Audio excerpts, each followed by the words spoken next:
नमस्कार दोस्तों, स्वागत है आप सभी का आपके अपने यूट्यूब चैनल होम यूनिवर्सिटी में। दोस्तों, जैसा कि आप सभी को पता है, हम लोग यूपीटीपीएससी एएसओ की तैयारी कर रहे हैं, जिसमें आप लोग को हम लोग कॉमर्स वाला जो पार्ट्स है आपका वो लेके चल रहे हैं, और साथ ही आपका जो कंपलसरी स्टैटिक्स वाला पोर्शंस है और उसको भी हम लोग अब साथ में लेके चल रहे हैं। तो दोनों की आपको वीडियो प्लेलिस्ट में जाके मिल जाएगी, तो आप वहाँ जाके देख सकते हैं, और साथ ही इस वीडियो के नीचे भी लिंक दिया गया है, तो वहाँ पे भी आप जाके देख सकते हैं। तो दोस्तों, आज का जो हम लोग का कॉमर्स वाला टॉपिक चल रहा है वो आपका वैल्यूएशन ऑफ शेयर या कहें अंशों का मूल्यांकन वाला टॉपिक चल रहा था, जिसमें हम लोगों ने आपका कुछ चीज़ें पहले देख चुके हैं। वो पहले पार्ट में आपका वो सारी चीज़ें हैं, आप वहाँ पहले पार्ट को देख सकते हैं जाके। तो आज हम लोग का जो टॉपिक है दोस्तों, वैल्यूएशन ऑफ शेयर में ये क्या होता है, शेयर क्या होते हैं, शेयर्स कितने टाइप्स के होते हैं, और आपके वैल्यूएशन ऑफ शेयर्स में जो पहला मेथड था इंस्ट्रिंग वैल्यू मेथड या कहें नेट एसेट मेथड, वो सारी चीज़ें हम लोग इससे पहले वाले पार्ट में देख चुके हैं। आज जो आपका जो टॉपिक था वो था अर्निंग यील्ड मेथड या यील्ड मेथड कहते हैं हम लोग, और एक फेयर वैल्यू मेथड था। इन दोनों को हम लोग को डिस्कस करना है। तो चलिए देर न करते हुए शुरू करते हैं। दोस्तों, यहाँ पे आपका अर्निंग या यील्ड मेथड क्या है, इसको अगर हम लोग समझें तो दोस्तों, अभी तक हम लोग जो इससे पहले वाला मेथड देखे थे उसमें हम लोग ने क्या बताया था कि इंस्ट्रिंग वैल्यू मेथड या नेट एसेट मेथड आपकी इस विचारधारा के हिसाब से चलती है कि यदि कंपनी का समापन या कंपनी का आज एंड किया जाए तो कंपनी की क्या टोटल एसेट्स हमारे इक्विटी शेयर होल्डर के लिए बचेगी, उसको जब हम लोग ध्यान में लेके चलते थे तो हम लोग वहाँ पे नेट एसेट्स को कैलकुलेट करते थे, और जो भी नेट एसेट्स आती थी उसे हम लोग क्या करते थे, अपने नंबर ऑफ इक्विटी शेयर में बांट देते थे, तो हमारी क्या आ जाती थी, पर इक्विटी शेयर वैल्यू आ जाती थी। पर ये जो आपका नया या कह सकते हैं अर्निंग या यील्ड मेथड है आज का, ये आपके इस विचारधारा से एकदम हटके है कि कंपनी के समापन को लेके ये नहीं चलती है। ना ही कोई भी कंपनी में जो पैसा लगाता है अंशधारी, वो कभी भी कंपनी के समापन को ध्यान में लेके नहीं लगाता पैसा कि अगर कंपनी समाप्त हो जाएगी तो हमें अपना पैसा क्या मिल जाएगा। ये चीज़ कोई भी सोच के पैसा नहीं लगाता है। अगर कोई भी अंशधारी 2 रुपये लगाता है तो उसके बदले में 4 रुपये कमाने के लिए सोच के कंपनी में पैसा लगाता है। तो दोस्तों, इसी विचारधारा के साथ जब कोई अंशधारी अर्जन के हिसाब से या अपने आय के हिसाब से जब शेयर की वैल्यू कैलकुलेट करता है, तो वहाँ पे हम लोग यही क्या है, अर्निंग यील्ड मेथड का प्रयोग करते हैं। अब अर्निंग यील्ड मेथड को भी हम लोग क्या किए हैं, 2 भागों में बांट दिए हैं। एक है डिविडेंड यील्ड मेथड और एक है आपका अर्निंग यील्ड मेथड। अब दोस्तों, यहाँ पे इन दोनों चीज़ों को समझ लीजिए, यहाँ पे कंफ्यूज ना होइएगा, नाम सेम हो गया है। तो वास्तव में अगर हम लोग इन दोनों को समझ लें तो यहाँ पे क्या है, जो पहला आपका डिविडेंड यील्ड मेथड है, ये क्या होता है कि जब कोई अंशधारी केवल छोटे उद्देश्य से, केवल लाभांश के उद्देश्य से या कह सकते हैं केवल डिविडेंड के उद्देश्य से क्या करता है, कंपनी में पैसा लगाता है, उसको कंपनी के नियंत्रण से कोई मतलब नहीं है, कंपनी के कंट्रोल से कोई मतलब नहीं है, ना ही कंपनी के क्या करने का है कि न्यू आपका क्या चीज़ करने वाली है, कंपनी क्या न्यू चीज़ इंट्रोड्यूस करने वाली है, किसी भी चीज़ से उसको मतलब नहीं। उसको केवल मतलब है कि कंपनी ज़्यादा से ज़्यादा लाभ कमाए और उसे लाभांश प्राप्त हो। तो ऐसे विचारधारा के जो होते हैं, जब ऐसी विचारधारा के अंतर्गत हम लोग शेयर का वैल्यू कैलकुलेट करते हैं, तो उसी को हम लोग क्या बोलते हैं, डिविडेंड यील्ड मेथड। और जो आपका अर्निंग यील्ड मेथड होता है, ये थोड़ा सा ब्रॉड लेवल का है, या कह सकते हैं जो अंशधारी कंपनी में बल्क मात्रा में क्या करते हैं, शेयर खरीदते हैं। जैसे कि आपका कोई कंपनी का अगर 51% क्या है, ये अगर आप किसी कंपनी खरीद लेते हैं तो आपके अंदर क्या हो जाती है, कंपनी का नियंत्रण आपके अंतर्गत हो जाता है।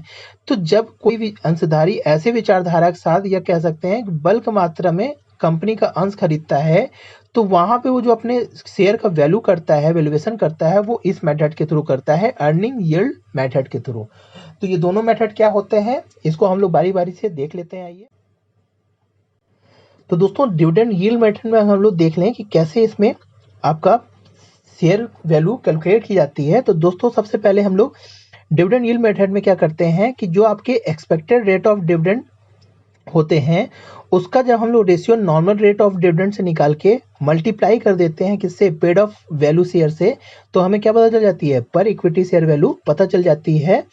अब यहाँ पे दोस्तों ये बात आती है कि ये क्या कहते हैं, एक्सपेक्टेड रेट ऑफ डिविडेंड क्या होता है क्या है दोस्तों, कि जो प्रत्याशित डिविडेंड या लाभांश कोई भी अंशधारी सोचता है कि कितना उसे लाभांश फ्यूचर्स में मिल सकते हैं, उसी को हम लोग क्या बोलते हैं, प्रत्याशित, या जितनी आशा वो लगा के रखा रहता है।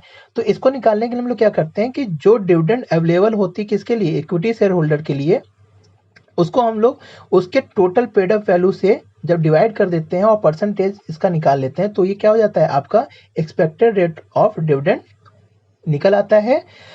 तो यहाँ पे दोस्तों इस तरीके से आपका क्या आता है, एक्सपेक्टेड रेट ऑफ डिविडेंड निकल आता है। बट यहाँ पे dividend available for equity share holder, ये तो आप लोग को पता होगा कि जो आपका इक्विटी शेयर होल्डर का डिविडेंड होता है वो क्या होता है, यदि किसी कंपनी को प्रॉफिट होती है तो उसमें हम लोग क्या करते हैं, सबसे पहले आपका इंटरेस्ट देते हैं, उसके बाद आपका जो टैक्स होते हैं उसको दे लेते हैं, और साथ ही आपके प्रेफरेंस डिविडेंड वालों का जो डिविडेंड होता है उसको देने के बाद हम लोग जब आपके प्रॉफिट में से लेस कर देते हैं तो हमें क्या होता है, अर्निंग में से जब लेस किया जाता है तो हमें क्या मिल जाता है, जो इक्विटी शेयर होल्डर का डिविडेंड होता है वो हमें पता चल जाता है।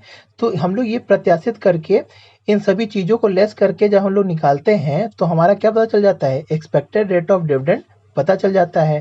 तो दोस्तों यहाँ पे क्या नीचे दिया हुआ है कि साथ में total paid up value of equity share holder, तो इसको भी समझ लीजिए कि होता क्या है दोस्तों कि जब कंपनी शेयर इशू करती है तो वो एक साथ सभी पैसा एक साथ नहीं मंगा लेती। जैसे अगर 10 रुपये का शेयर इशू की तो 2 रुपये आपका क्या हुआ, एप्लीकेशन पे मंगा ली, 4 रुपये आपके अलॉटमेंट में, और आपके 1 रुपये आपके फर्स्ट कॉल पे, और जो बचा हुआ रहेगा उसको क्या कर देती है, 3 रुपये वो सेकंड या लास्ट कॉल पे मंगा लेती है।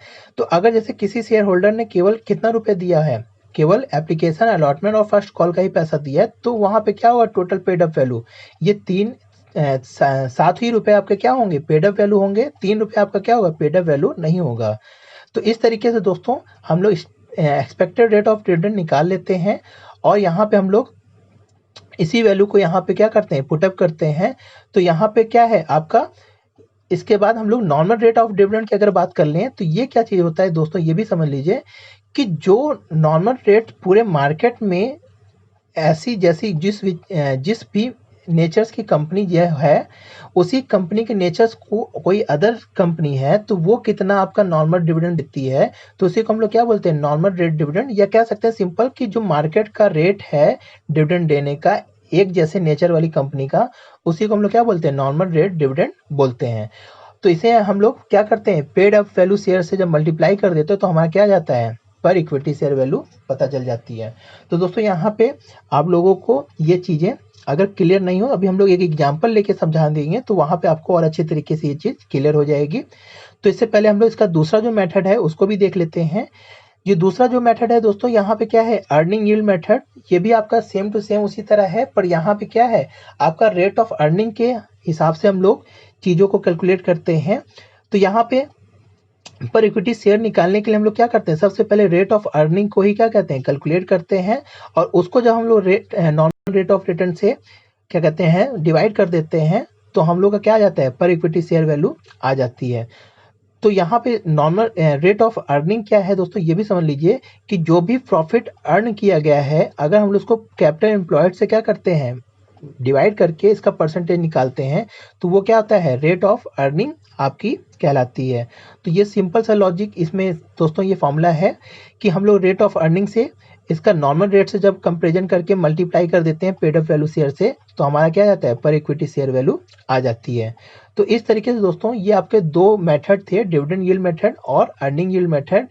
इसको अगर हम चीज़ों को एग्जाम्पल में देख लेते हैं तो दोस्तों इससे पहले एक मेथड आपका जो यहाँ बचा हुआ था, देखिए जैसे कि यहाँ पे ये मेथड और ये मेथड के बाद एक मेथड ये बचा हुआ है, इसको भी अगर हम लोग देख लेते हैं और फिर हम लोग तीनों मेथड को एक सवाल के साथ अगर आपको समझा देंगे तो चीज़ें आपको क्लियर हो जाएंगी।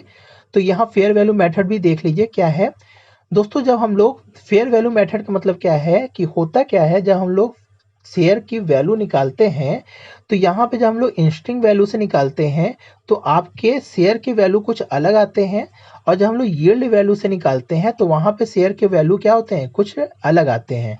तो इन दोनों वैल्यू के जब अलग आने के कारण हम लोग क्या करते हैं, इन दोनों वैल्यू का क्या कर लेते हैं, जब एवरेज निकाल लेते हैं तो हमें क्या पता चल जाता है, शेयर फेयर वैल्यू पता चल जाती है। ये फेयर वैल्यू मेथड क्या है, दोनों आपका किस पे डिपेंड कर रहे हैं, ये फेयर वैल्यू मेथड आपके पहले वाले जो आपके नेट एसेट मेथड थे और जो दूसरा आपका यील्ड मेथड है, इसी दोनों पे डिपेंड करता है। तो हम लोग अगर अब तीनों के ये आपके एग्जाम्पल्स के थ्रू एक चीज़ों को समझ लें तो आपको और अच्छे तरीके से ये चीज़ क्लियर हो जाएगी। तो यहाँ पे देखते हैं दोस्तों कि ये क्वेश्चन जो कह रहा है। तो दोस्तों देखिए क्वेश्चन में जैसे दिया हुआ है आपका following particulars available in respect good luck limited. आपका कैपिटल जो दिया हुआ है वो आपका दिया हुआ है 450, जो 60% प्रेफरेंस शेयर होल्डर्स के क्या है 100 रुपये में बटे हुए हैं, और आपके इक्विटी शेयर होल्डर 4500 हैं जो आपके 10 रुपये में बटे हुए हैं। तो इसमें आपका क्या हो गया, अगर हम लोग यहाँ पे जो वर्किंग नोट है आपका देख लें तो यहाँ पे प्रेफरेंस शेयर होल्डर्स के क्या है आपके 450 रुपये के 450 शेयर्स हैं, और एक शेयर्स कितने के हैं 100 रुपये के। तो आपके कितने कैपिटल आ गए प्रेफरेंस शेयर होल्डर्स के, आपके प्रेफरेंस जो कैपिटल हैं वो आपके 45,000 हो गए। और इक्विटी का भी अगर हम लोग निकाल लें तो आपके एक जो आपके 4500 इक्विटी शेयर होल्डर है और एक शेयर आपके 10 रुपये के हैं, तो ये भी आपके कितने हो गए 45,000 रुपये आ गए। तो दोस्तों अगर हम लोग जो आपका नेट एसेट मेथड के थ्रू जो हम लोग वैल्यूएशन करते हैं शेयर का, तो हमने बताया था कि आपके सबसे पहले हमें क्या चाहिए होता है, सबसे पहले हमें वो राशि अवेलेबल जो है उसको चाहिए रहेगा, जो आपका क्या होगा हमारे यहाँ पे अमाउंट अवेलेबल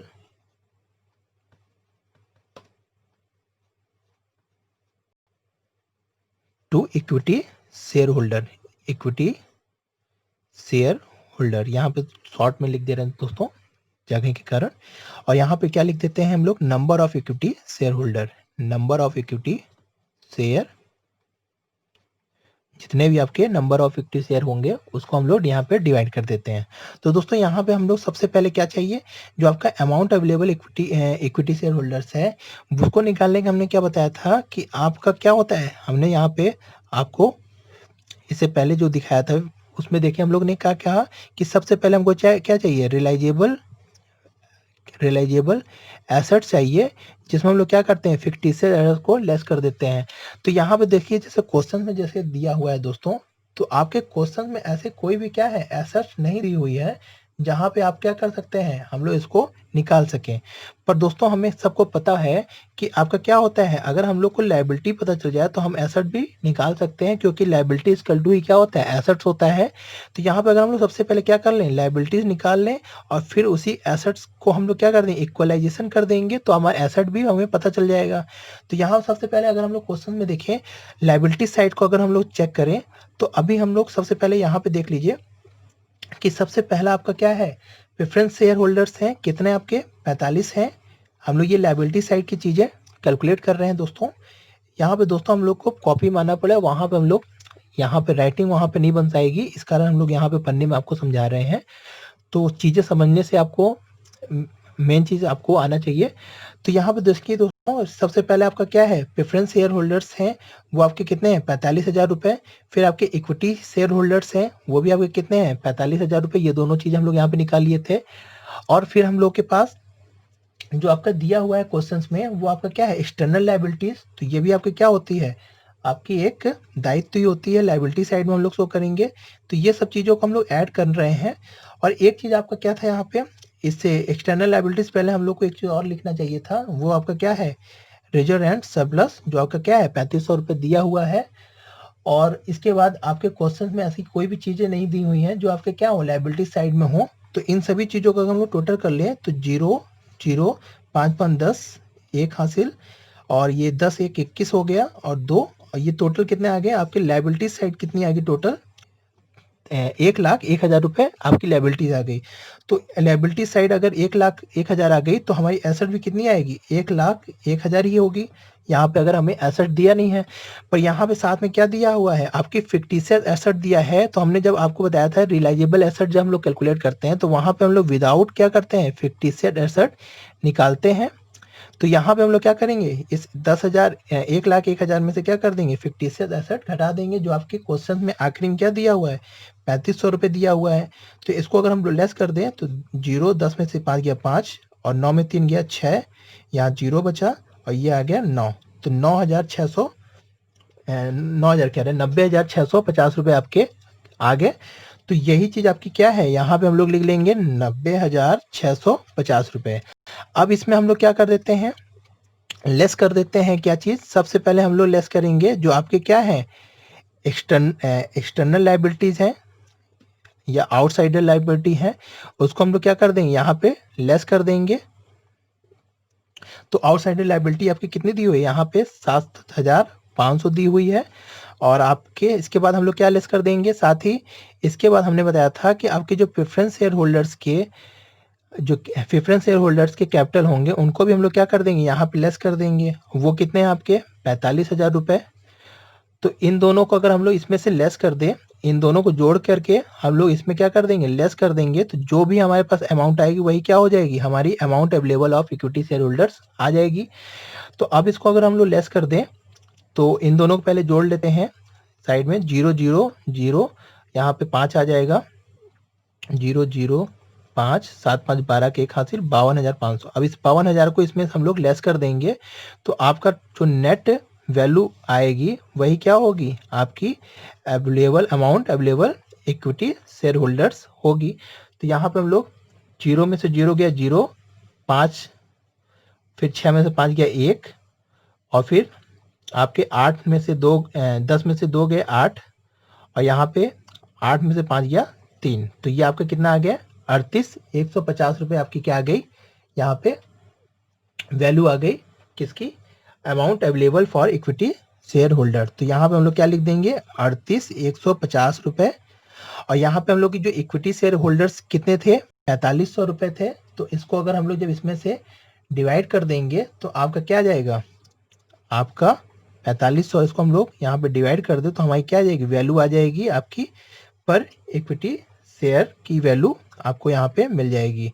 तो यहाँ पे दोस्तों अगर हम लोग इसको कैलकुलेट कर लें तो आपका, तो इसको जब डिवाइड कर दिया जाएगा तो दोस्तों आ जाएगा आपका कितना, ये आपका कम सम आपके 8 रुपये 47 पैसे के पास आएगा। तो इस तरीके से दोस्तों ये देखिए आपका कितना आ गया, जो आपकी इक्विटी शेयर वैल्यू है वो आपका 8 रुपये 47 पैसे आ गया। ये किस मेथड से दोस्तों आया है, नेट एसेट मेथड के थ्रू। ये क्वेश्चंस आपका जब सॉल्व करेंगे तो इस मेथड के थ्रू ये चीज़ आ जाएगा। आशा करते हैं ये दोनों मेथड आपको समझ में आ गया होगा। तो आज के लिए दोस्तों इतना ही। अगर वीडियो अच्छी लगी तो दोस्तों लाइक करिए, और अगर आपके पास कोई सवाल है तो आप कमेंट सेक्शन में पूछ सकते हैं। और अभी तक वीडियो को अगर आपने चैनल को सब्सक्राइब नहीं किया तो सब्सक्राइब कर लीजिए दोस्तों प्लीज़। तो आज के लिए इतना ही दोस्तों, जय हिंद जय भारत।